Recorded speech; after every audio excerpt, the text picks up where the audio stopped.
Tell me what you think when you see this video. This is inside Iran.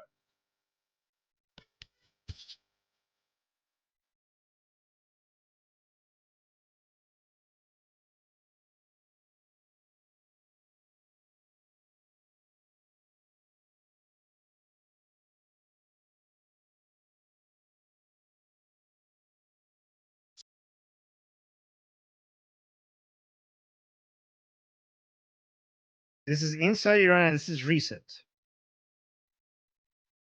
like Is this less the than board of tourism of Iran? Who made this? I could sell this. tickets for a vacation with this. Hmm. What the So hell? It's beautiful people having fun. okay, yeah. Do you know what the Iranian people, when they see this, what they think? Like on my, especially on my Persian chat, on my Persian channel, what I said they feelings that must they be get very when they see privileged. That's why I said the board of tourism, because I don't think regular people can just put a video out like that without Mhm. consequences.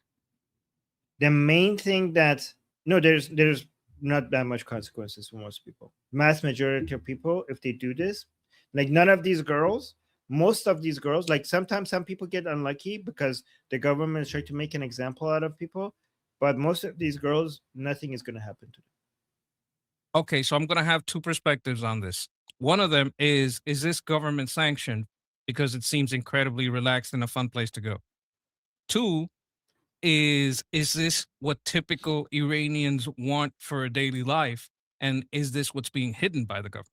So is it the government lying about what they want for the Iranian people, or is it the Iranian people showing what they want for themselves? So great questions, and I think if I explain what's going on here, you'll get the answer to both. Okay, so when these videos like this come out on social media, and usually people post these themselves, right?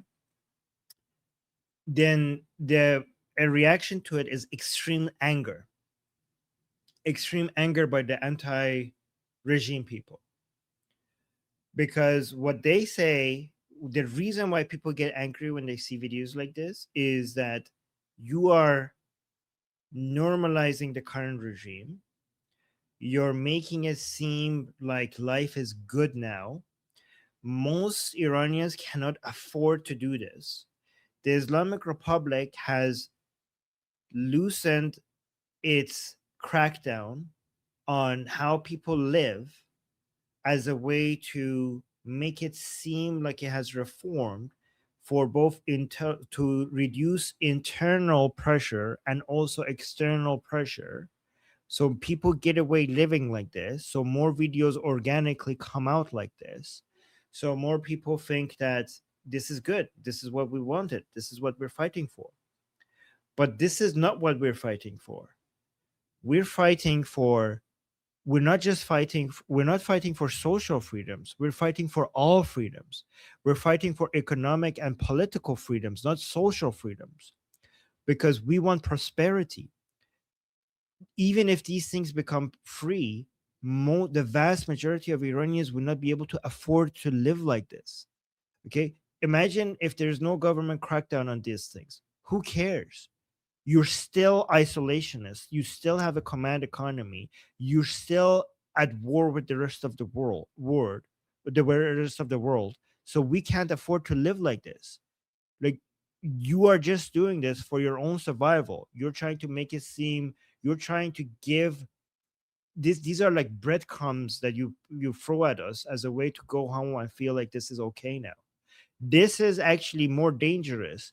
Like, these videos are actually more dangerous to the Iranian people than the videos of government crackdown on hijabless women, because this, after especially the Iranian people came out and they sacrificed, tens of thousands of them have died. Some people might think like, okay, it's not worth trying anymore because we can't. And then these videos are saying like, look, it's already good enough, you're already getting your freedoms, we're already going in the right direction. But we're not going in the right direction. This is just going to make some people accept that maybe this is good, and not realize that the fundamentals are still the problem. The fundamentals are that the Islamic Republic is not going to let the private market prosper because the IRGC holds the economy. So it's at war with the private sector.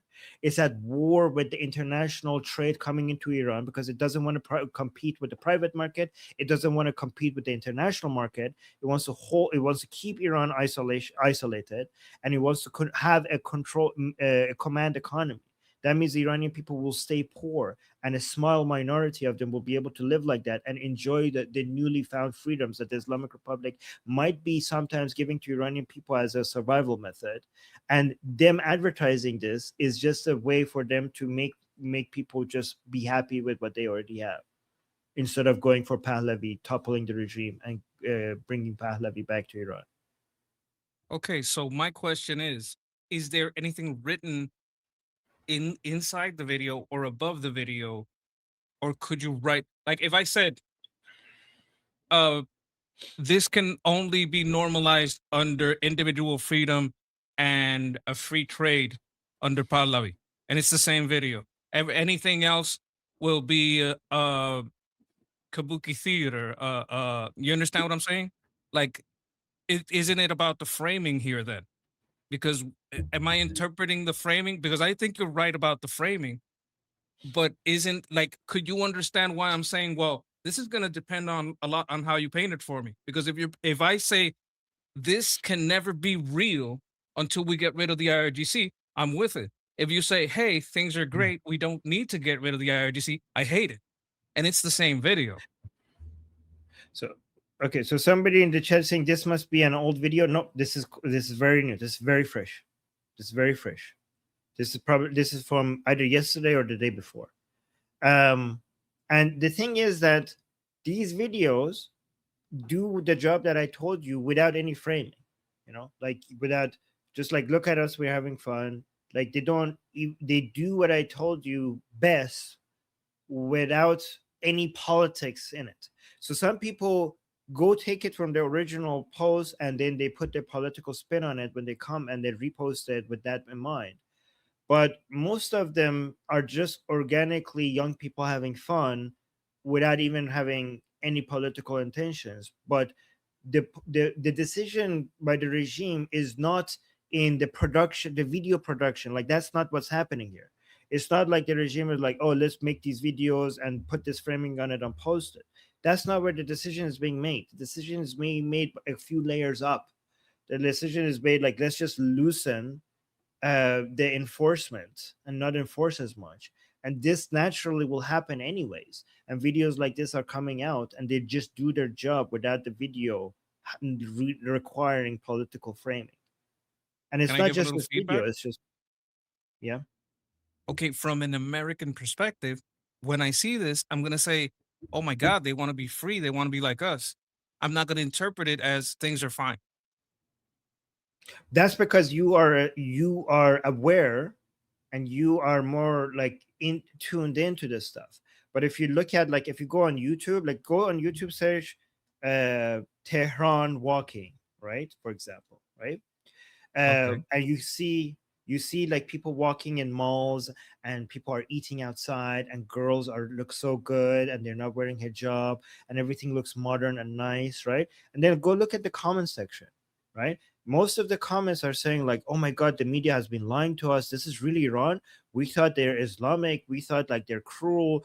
This is what the media doesn't want you to see. This is what we're hiding for us. Iran is not actually bad. They're giving us the false narrative that Iran is cruel to its people so they could justify a war. That is the vast majority of the comments.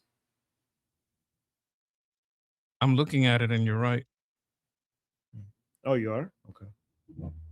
Yeah, like you're absolutely right.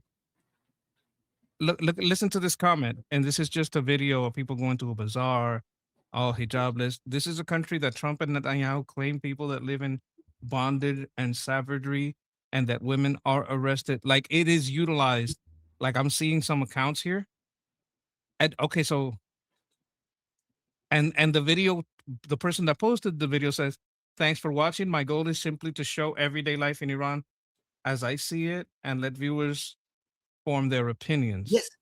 See, so the guy is not even framing it in any way. It's just like you take it the way you see it. Yes. Yeah. and he keeps being like heart, but he's hearting the comment. You understand what I'm saying? Yes. And it doesn't have, Yes. this is like 11 days ago. You're absolutely right about this. Like it can steer, but I think most Americans, like most Americans who haven't seen Iran, could be twisted by this. Hmm. Yeah, Yeah. I see your point. There's a few of these. It works so well. And this is oh monkey, and this is why when people say go and say like, oh, in Iran, it's so the government is so cruel. If you just show a little bit of a hair, they execute you. You know, the regime loves those comments, right? Because they're like, okay, let's make our enemies go say that. Because then we're gonna come and show them this, like they're gonna see this, and we're gonna make them all look like idiots. And people are gonna be like, "Oh, okay, so we need to trust the Islamic Republic's narrative because these people were lying to us, right?" My name is Armin Navabi. I'm an Iranian political analyst with decades of experience fighting the Islamic regime inside and outside of Iran. Make sure you follow me for more, and also make sure you join our discussion group. I'm there almost every single day. Come talk to me there and the rest of the people there in our group calls. It's a great place to meet and talk to people who like talking about politics. The link is in the description and or in the bio. You could also get there by scanning the QR code on the screen. See you there.